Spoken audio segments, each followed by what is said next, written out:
So, welcome everyone to this Metta practice.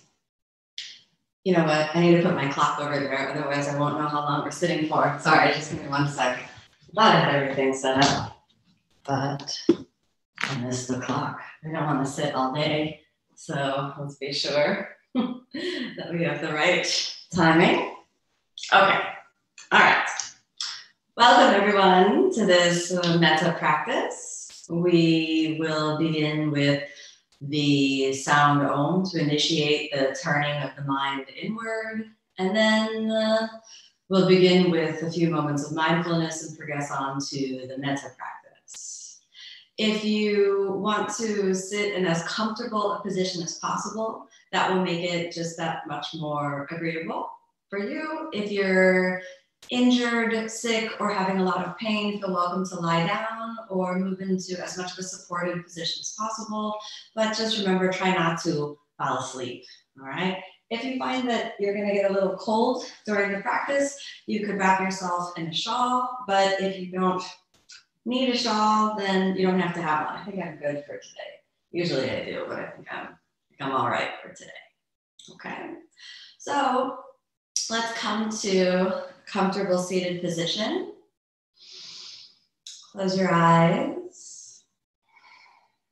And bring your hands together.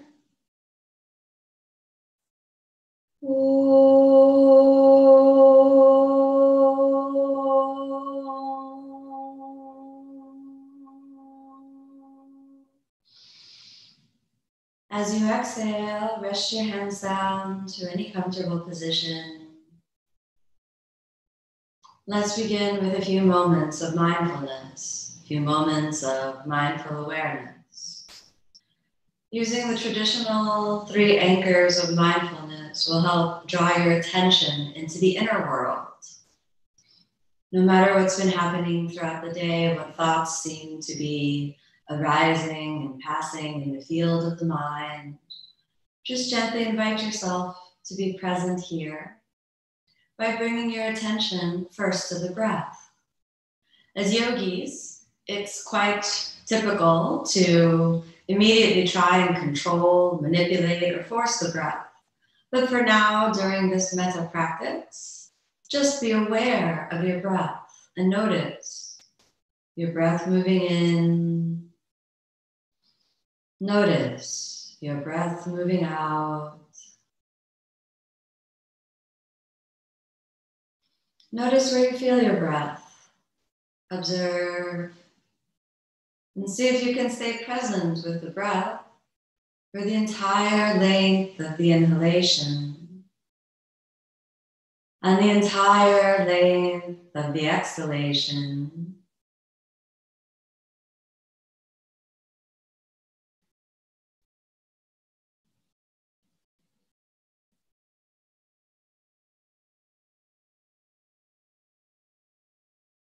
Notice all the qualities of your breath, whether it's warm or cool, deep or shallow.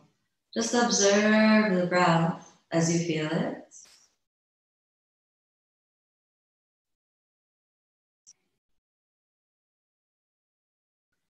Maintaining the same equanimous mind, not judging, not forcing. Bring your attention to the realm of the body. Notice your body. How your body feels.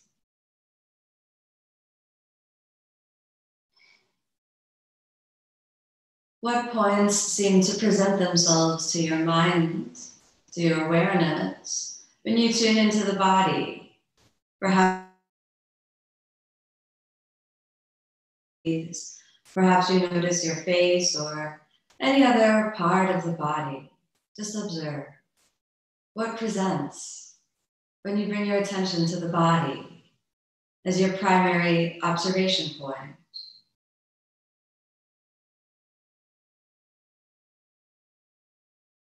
And then encourage the mind to become aware of the entire body so that you gently bring your attention through the entire body, noticing the sensations on the surface of the skin, Noticing the feeling in the inner body underneath the skin. And noticing the feeling in the space around the body, which you could call the body of energy. Always staying real in your point of focus. Just observing what you feel.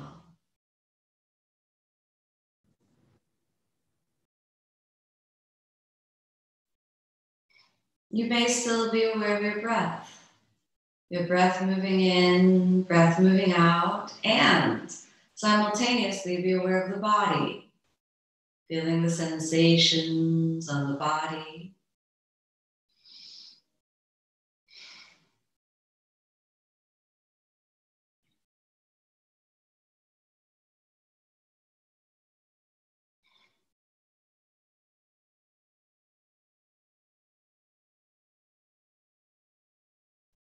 Lastly, bring your attention to the quality of mind itself.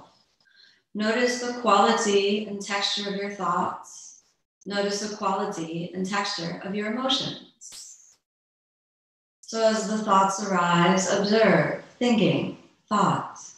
As emotions arise, observe, this emotion has arisen. Whether happy, sad, neutral, positive, negative, no charge. Just observe what you feel. Similarly, with the sensations in the body, make that same observation. This sensation has arisen, my reactivity level is high, I associate this pain with a negative state, or this sensation has arisen, it's totally neutral, zero reactivity, neither pleasurable nor painful, no thoughts really associated with it. Or this sensation has arisen, pleasurable sensations, very high level of attachment, clinging, craving. And in this way, you become identified not with the realm of thoughts, not with the realm of body sensations, not with the breath, but with the observing quality of consciousness, the container that holds all the myriad of sensations, thoughts, and experiences. As you locate your mind beyond the casual arising and passing of thoughts, beyond the ephemeral arising and passing of sensations, there's a feeling of transcendence, an intimation towards what you could call the true self, something which is rooted beyond the field of mind and matter. As you identify body as body, mind as mind, breath as breath, you begin to see the truth of your experience, the truth underneath your thoughts.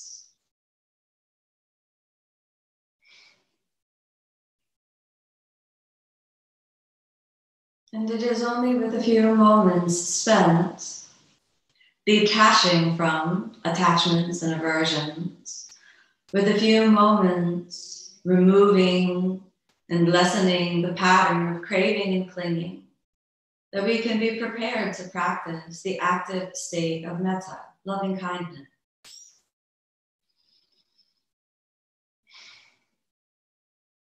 At any moment throughout your life, you can bring your attention back to these three anchors of mindful awareness. Even while we practice metta, it's useful to maintain awareness of mindfulness so that you stay ever present to the changes in body, the changes in mind, and the changes in your breath as they occur naturally, not forcing, craving, clinging, or running away, but just observing what is, what changes, what types of thoughts produce what types of body sensations, what types of thoughts produce what types of breathing, and how that changes as we naturally cultivate the seeds of metta, loving kindness. Metta is a vibration of compassion. embodied, real, and felt. To best situate the experience of metta, bring your attention to your heart. The heart center, both physical, at the organ of the heart, which you may tune into, and feel the beating of the heart. If it's very quiet, you may be able to get the sense of a heartbeat. But if that's not present for you, you may simply be aware of the feeling in the body, at the level of the heart, at the sternum, behind the sternum, in the space of the heart. Feel also not just the physical, material level of the body, but also the body of energy at the heart. As the breath moves in and out, there are changes in your energy at the level of the heart. So feel the space inside the body at the level of the heart, and feel the space around the body at the level of the heart. You might notice that there's a sense of expansion, a sense of contraction. You might notice there's a sense of depth inward and spaciousness outward. As your breath moves in and breath moves out, see if you can notice changes in the vibrational field at the level of the heart. Perhaps you also notice changes in the physical body at the level of the heart.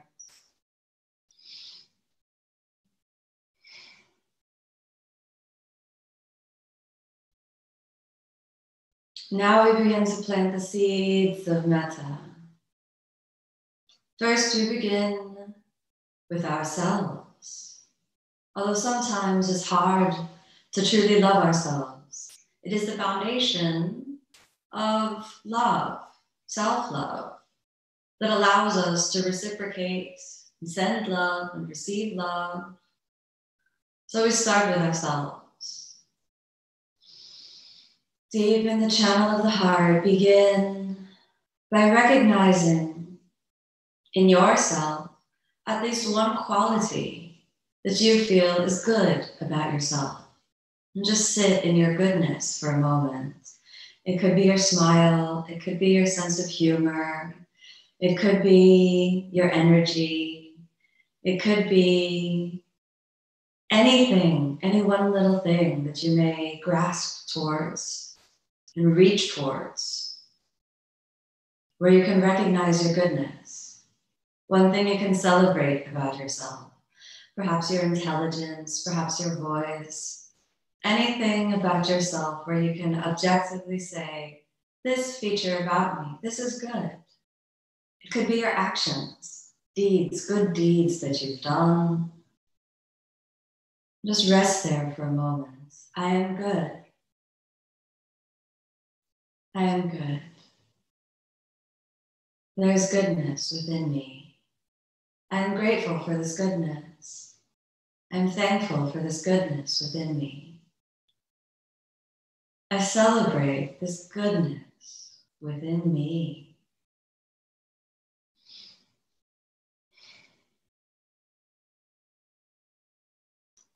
Now, as you recognize your goodness, you're tapping into a layer of heart which is closer to your true self. Now offer yourself forgiveness. It's easy to ruminate on all the mistakes of the past. It's easy to think about what you've done wrong. So take a moment and just forgive yourself. I forgive myself completely. I was only doing the best I could. May I learn from my mistakes and release feelings of guilt, feelings of shame, feelings of blame. May I recognize my goodness and forgive myself completely. May I forgive myself completely, no matter how much damage was done, intentionally or unintentionally. May I forgive myself completely. May I learn from my mistakes. May I break the chains of the cycle of guilt, of shame, and of blame. Again, rooted at the heart center, breath moving in, breath moving out. May I be friends with myself, friends with my body, friends with my mind, friends with every factor that constitutes my embodied being here. May I be friends with myself. May I recognize my worthiness of love. May I love myself. May I honor myself.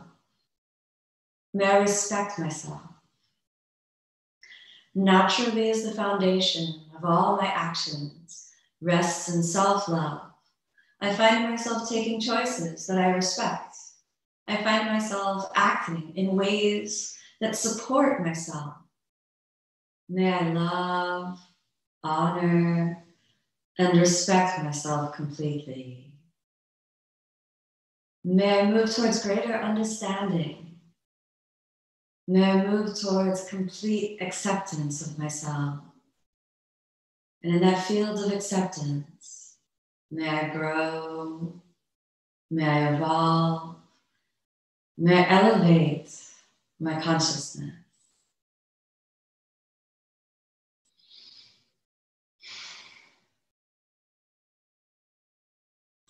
May my body be healthy. Whatever sickness, injury might be in my body, may it move towards healing. If there's pain, chronic pain in the body, may it move towards relief and release. Any worries that seem to burden my heart, may those be lifted. May I instead choose faith as I love, honor, and accept myself completely. Take a moment here in the space of self-love, noticing any resistance that you might have, any feelings of unworthiness, any feelings that seem to block your ability to experience self-love, the recognition of the worthiness of your own being. And then ask yourself, am I ready to let those go? Am I ready to let those blockages go? Wait for the answer. And if it's yes, lean into it. And if the answer is no, then ask yourself, what would I need to do? What would need to happen before I would be worthy to accept and ready to accept my worthiness of love? And can I invite that in right now? Perhaps the forgiveness needs to move deeper. Perhaps there's a promise you need to make yourself and make with yourself to strive to do better. Whatever that is, see if you can give that to yourself right now so that you can step into a true boundaryless state of self-love, self-compassion, self-respect.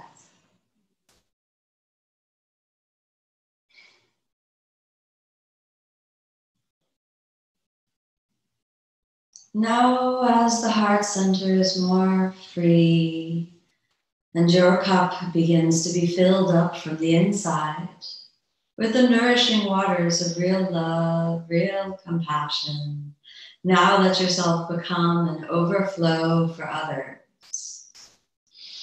Deepen the channel of your heart. Bring up into your field of awareness a being whom you love dearly. It could be a dear one, a child, a parent or grandparent. It could be someone who has crossed over. Or it could be a cherished pet or someone whom you just love completely. It could be a human being or a non-human being. It could even be a place that you just feel so much love for. Feel this presence in your heart right now.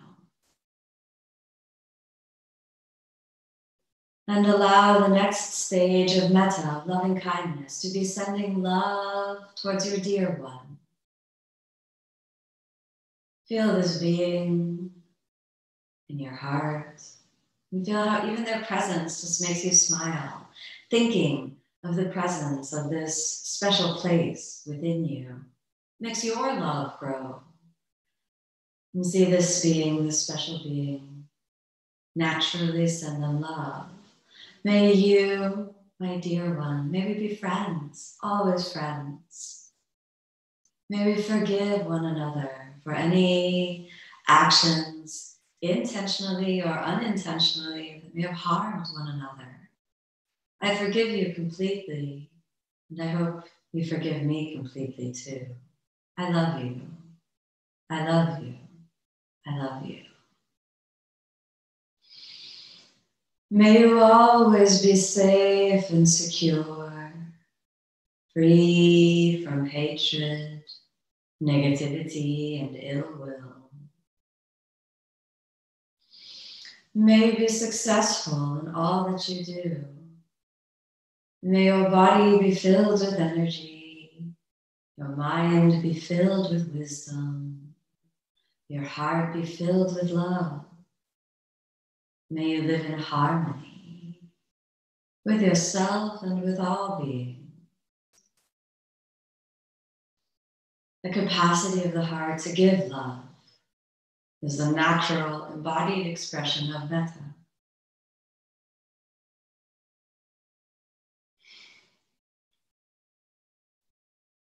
Now connect in with all your fellow meditators, everyone who's joining now, who will join, and feel the vibration of the connection to the real beings who are meditating together with you now. As we are united by the bond of our practice, by the bond of Metta itself, we are connected through an energy field which is infinite, instantaneous, and connected intimately. As our consciousness bands together, we create a kind of mesh of connection through the fibers of love, a neural network that begins to act almost as a unit. Through the heart center, we can send and receive along this network of connection, sending love outward through the heart space.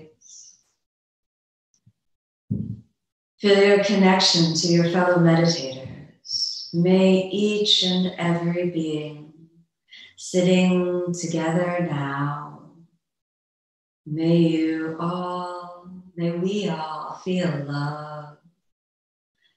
May we all feel love in our lives. Any situation that is tense, any situation that is at war, may there be peace, harmony, and love.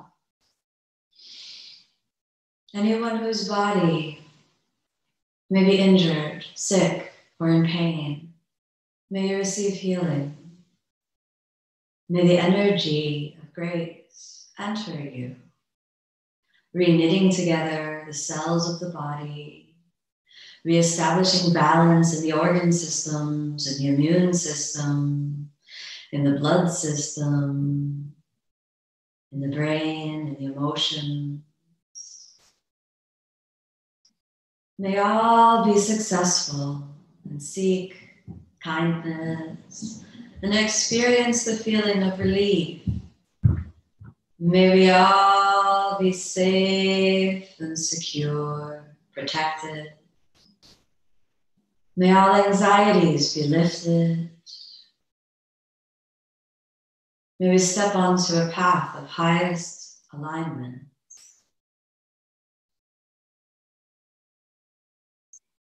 And as we send out, may we also receive. So in the channel of the heart for a moment, receive, receive, receive. Notice the body, the breath, the vibration, the space around the body, what emotions seem to be present as you tune into the ability to receive love.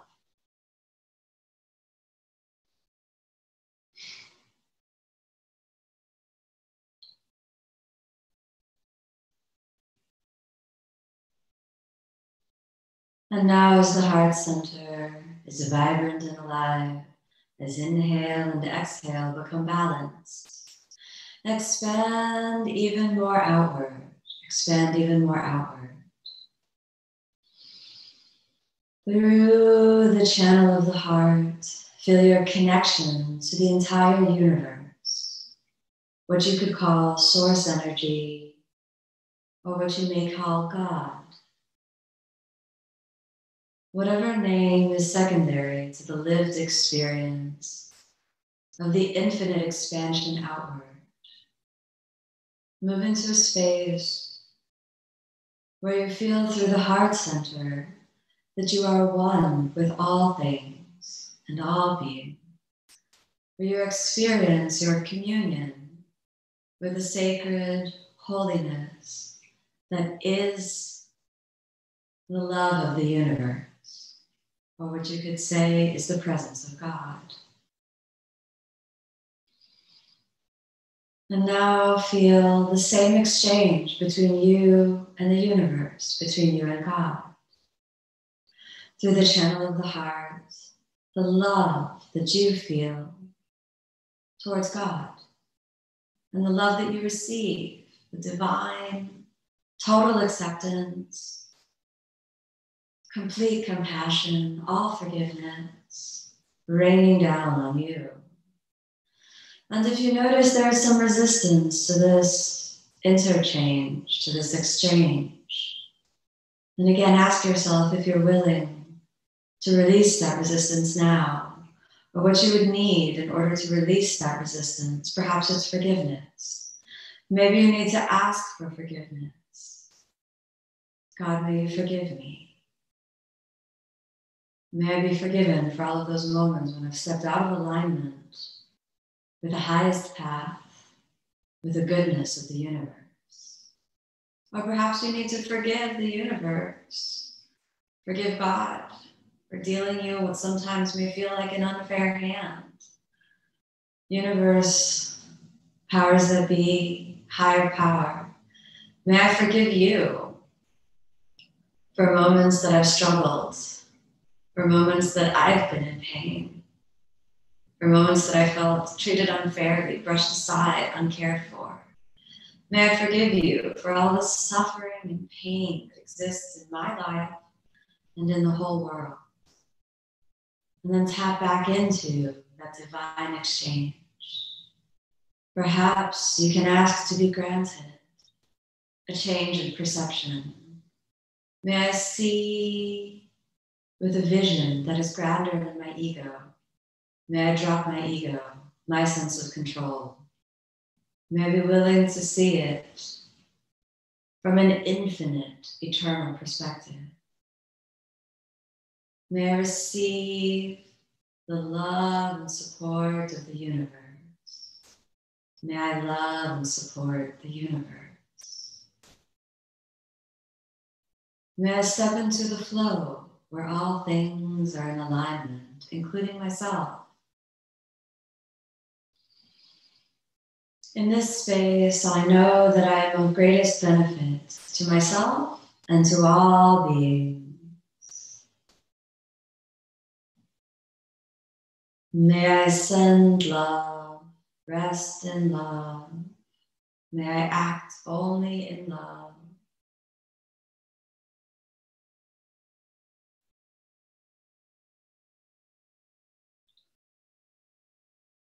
Now we expand even more outward to the most difficult aspect of Metta, offering loving kindness to those beings whom we find annoying.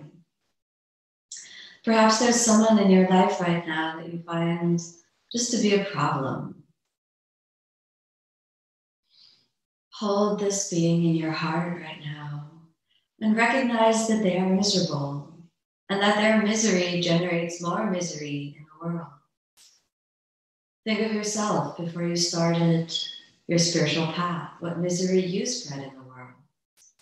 So the first thing that you can wish for someone who is causing suffering in your life or in the lives of others, may you, suffering being, find your way onto the true spiritual path.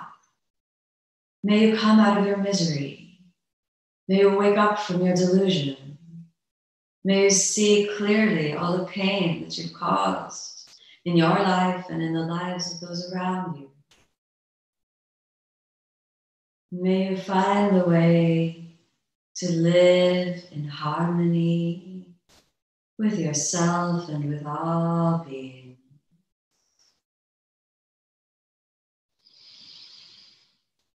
Now you can truly say, in connection to all beings, every human being through the heart center, connected through the fibers of the universe, what you could call the quantum field, through the empty space, which connects every packet of energy, every particle in the vibrating oneness of the universe. Every plant, every animal, every inanimate object, the water that makes up the rivers and seas and oceans, all the beings who live in the water, the air, particles in the air, and all the beings that fly. All the animals, cherished pets, wild animals, industrial animals, every human being, the old, the young, the near, the far, all different sizes and shapes, connected through the vast emptiness of energy, beyond body, beyond mind. It is in this space where you can truly say, may all beings be happy. May all beings be peaceful. May all beings be friends, be kind to one another. May all beings be safe and secure. May all beings live in harmony. Harmony, harmony. May all beings be filled with love.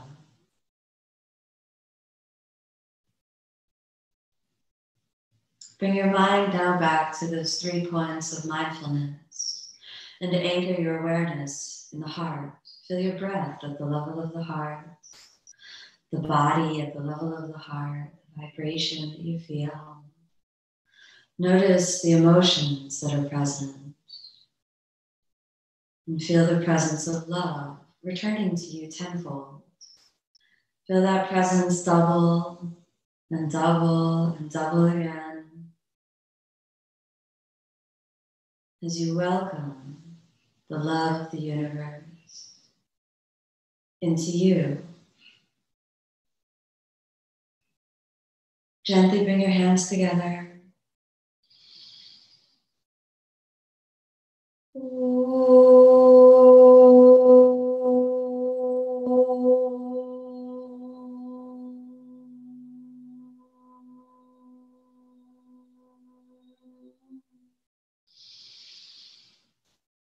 As you exhale, softly move your hands down and begin to open the eyes.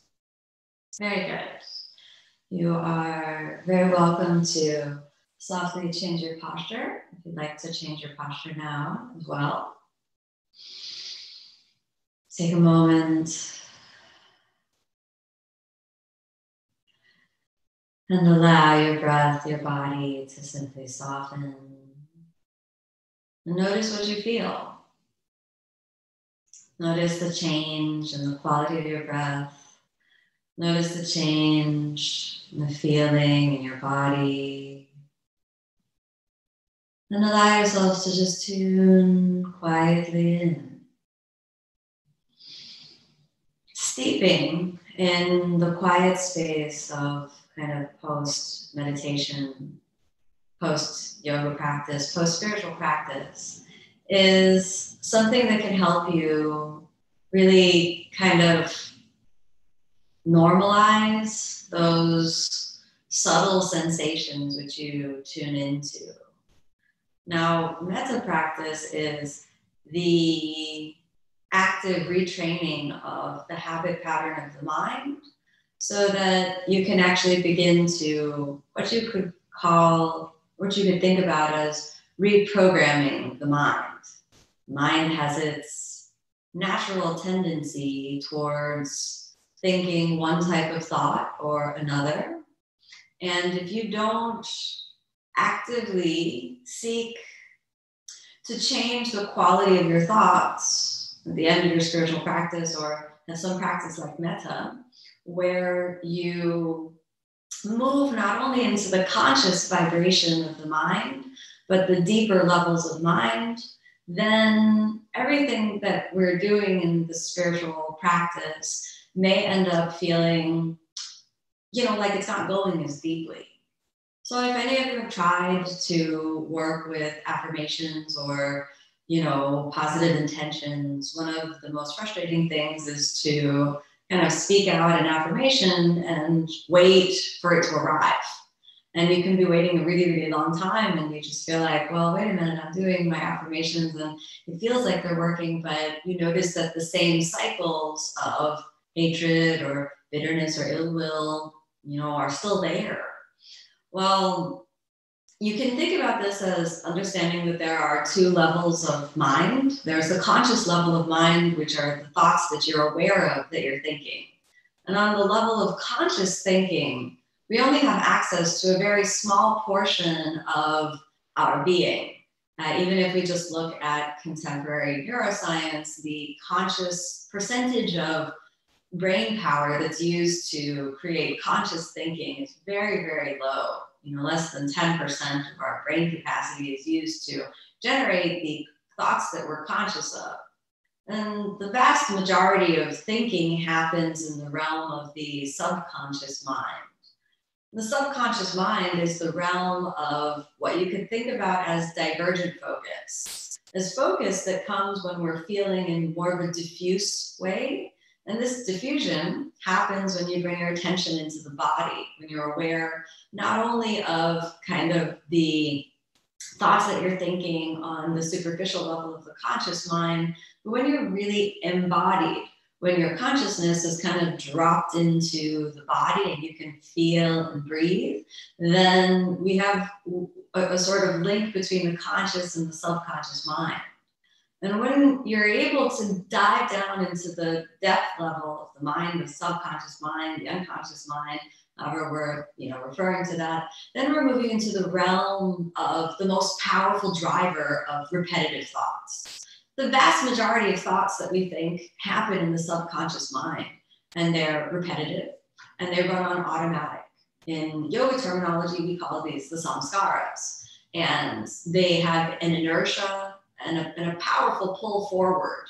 So it's only when we can really begin to work with the subconscious mind and really drop attention as deeply down as possible into kind of the layers and networks that exists underneath the superficial and short kind of, small percentage of the thoughts that we're actually thinking. It's only when you can install a new program in the subconscious mind, when your samskaras have been replaced with what we could call positive samskaras, when the negative samskaras, the negative thought patterns of hatred, complaining, bitterness, jealousy, when these have been replaced by other thoughts, the thoughts of metta, when your first thought is forgiveness, then you know you have really done your work to change the habit pattern of the mind. The habit patterns are often instilled subconsciously or unconsciously. We take on unconscious patterning from everything around us, whether it's the people that we hang out with, the family that we were born into, the culture that we were born into, the types of programming that we watch on, nowadays online, on our whatever device it is that we're watching programming. There, whatever stories that are passed on to us from our culture, our history books, whatever schooling that we've received. And this is sort of the way that the programming of the mind, particularly the subconscious mind, is working. And these are thoughts that you're thinking without you even being aware that you're thinking them, because that programming happens very much at a preconscious or even pre-verbal age. The thoughts that we're thinking that haven't been formulated into words and into statements, these are some of our most deeply entrenched habit patterns that come up just as a visceral feeling of judgment. That visceral feeling of judgment is manifested in body sensations. So often we think that we're reacting towards another person or a life experience, but actually we are often driven by the feelings that are present in the subconscious mind. This is an unconscious thought that is manifesting as a sensation, a body sensation, a physical body. And we think what we're reacting to is the external stimulus. What we're actually reacting to is how our body feels. Problem is that the reaction is so quick, so indoctrinated, so habituated that there's no space between the stimulus and the response. Let me see if I can give you an example about this. Right now, we are, culturally, globally, I think on the precipice of doing some really important work to unpack a lot of our unconscious biases. And these are biases that even the people who profess to be the most loving and kind often still harbor on a very subconscious basis. And this is what we call systemic bias. This exists in every culture. It exists in every human being who is not a fully awakened human being. So this means you and I, we have our unconscious biases as well. So a question that's being posed for many people to investigate, to address our unconscious biases, is to evaluate what kinds of reactions you have when you walk down the street and you pass by someone who doesn't look like you. Whether that's a person of color, whether that's a person of another gender, whether that's a person of another age group. When you walk by a person who is someone that you don't identify with, someone that is from a different group, whether that, group is someone you like or don't like consciously, you may take various actions. So let's take an example of probably what many women have done at some moment in their lives. If you're a woman walking alone down a street and there are suddenly a group of 10 guys that are walking towards you, there's probably a feeling in your body that you may or may not be aware of, but there's a thought in your mind that says, maybe I should go across the street, particularly if it's late at night, or maybe I should get my cell phone out. So there's an action taken that is often subconscious, that is often rooted in the subconscious. So that action of protection is rooted in the sensation in the field of the body that it recognizes discomfort. There's a vibration in the body that may recognize danger, discomfort, and then the mind thinks maybe this is an unsafe situation, and then action is taken.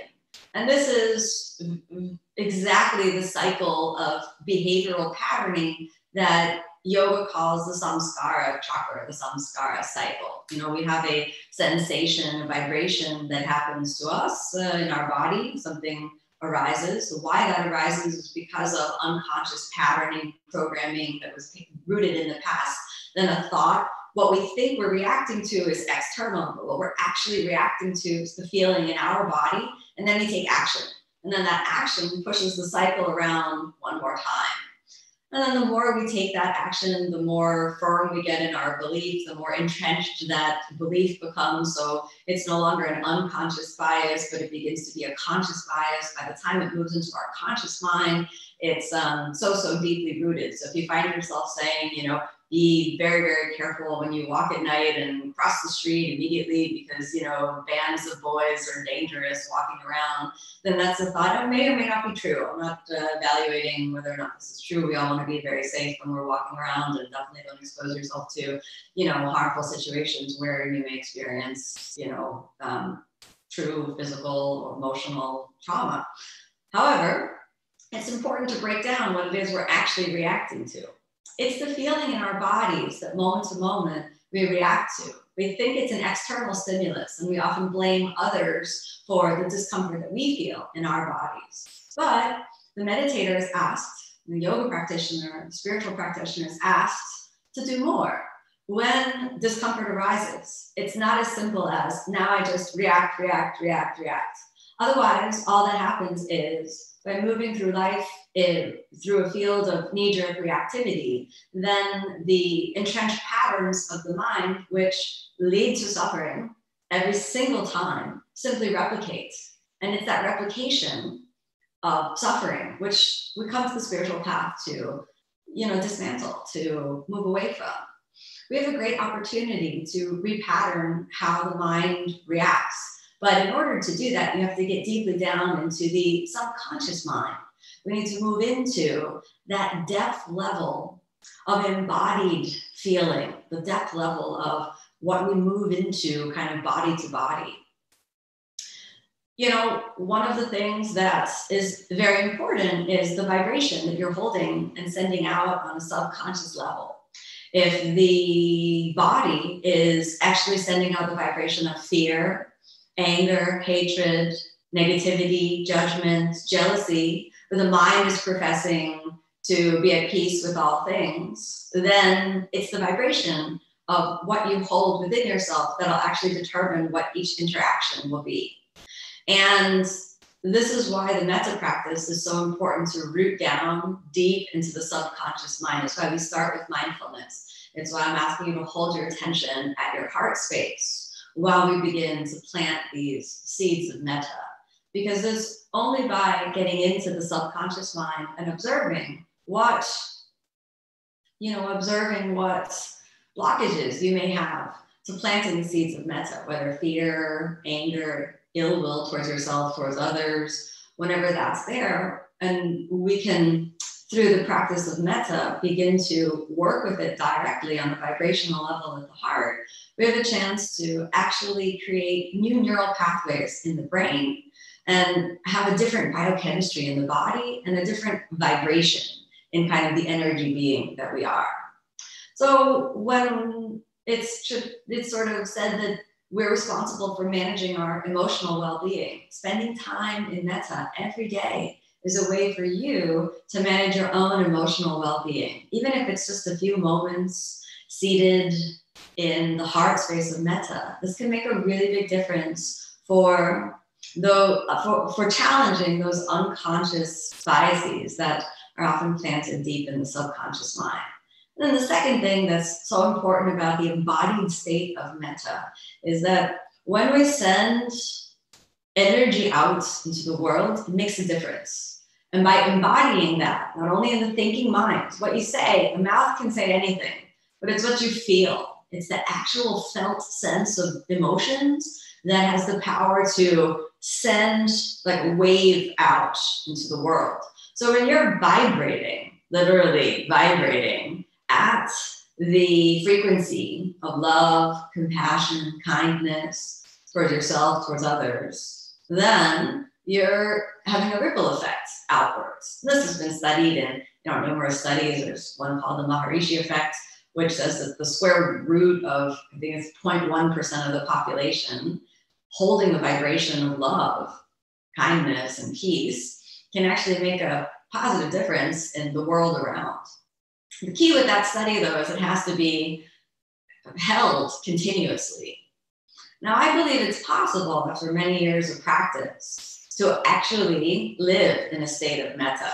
I'm not there yet, but I'm definitely closer than I was when I started practicing. And this is why we say the spiritual practice, a lifelong practice.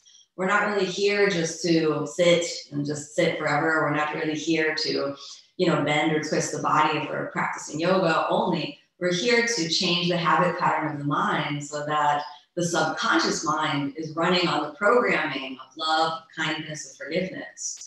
And when that is the root of our being, then our whole life changes. And that's really what the spiritual path is about. Okay. So if you have any questions now, I'm going to pop a little bit closer. If you want to send over any questions. We have a little bit of time that's left. Thanks for joining, everyone. I'm just going to click on to our chat. Yes, we have started. Cool. I'll give you a moment to ask any questions that may have arisen. And if not, that's okay too. We got a lot of live practices here on OmStars today. So it's also a moon day, which is also a really nice time to plant the seeds of Metta on the moon day.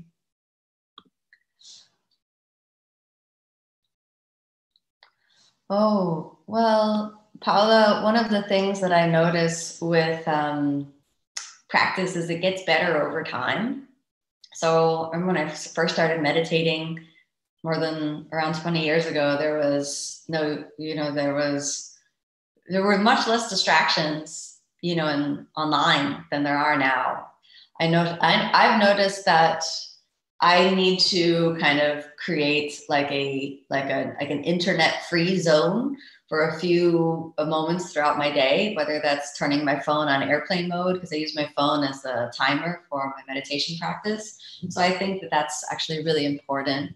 The other thing that I've noticed is that social media can increase the inertia of thoughts, whether mostly negative, but sometimes positive. Like we share, like it's occasionally that something really, really positive, goes quote unquote viral. But it's very easy to get caught into a stream of negativity on social media because it takes the personal connect out. And it's sometimes dangerous to go on like a negative loop.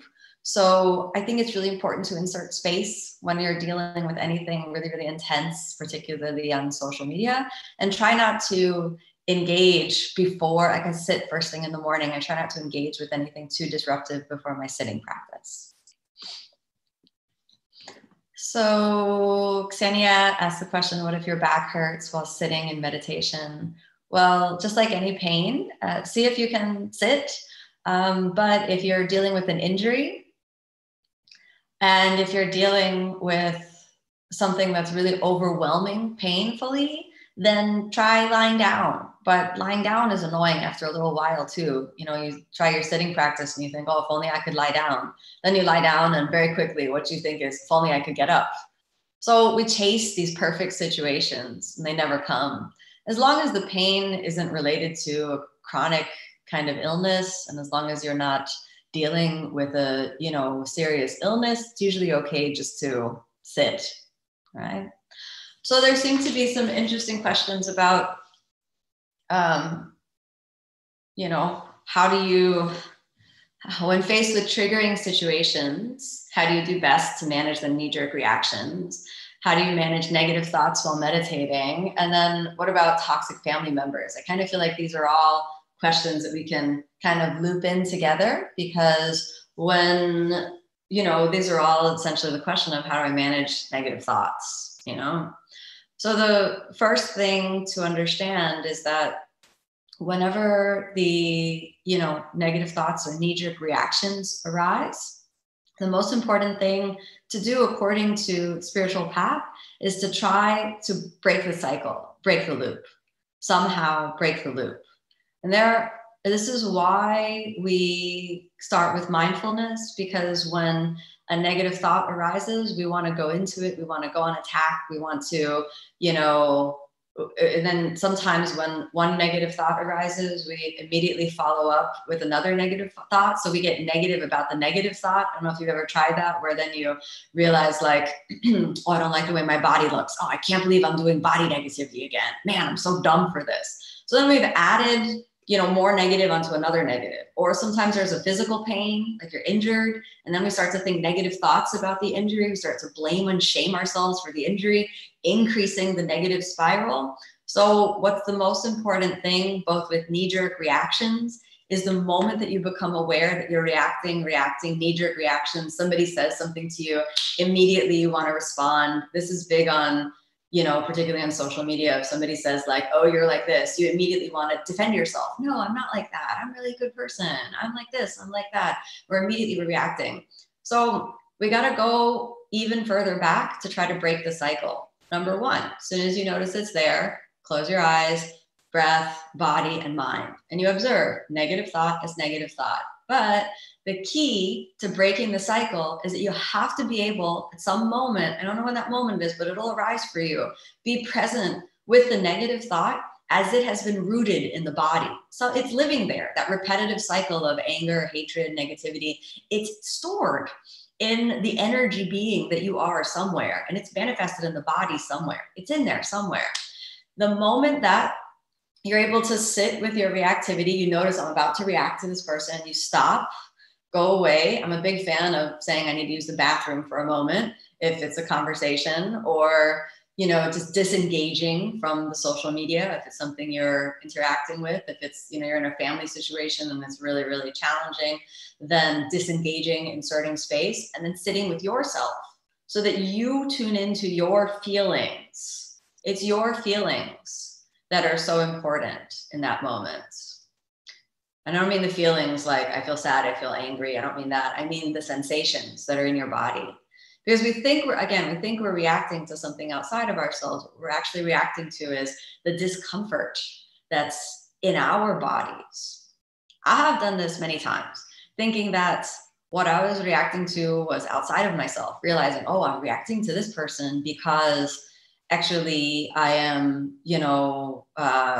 not present with my own feelings. So I advise you to insert a pause, go back to mindfulness. If the pause of meditation doesn't work, then the pause of 20 minutes of doing anything that you find enjoyable is a wonderful way to insert a pause, which can be going for a walk, it can be cleaning a closet, it can be, talking to a friend, it can be painting or listening to music, 20 minutes of anything else. Okay. All right, we're going to take one more question from today. Hi, Kayoko. Thank you so much for encouraging us. So we'll take one more question for today. Okay, so Lisa says, why is it that sometimes during meditation, when we tap into the heart center, the wounds of the soul are felt so deeply sometimes, and other times you can't tap into it? Well, we don't need to feel the wounds of the soul every day.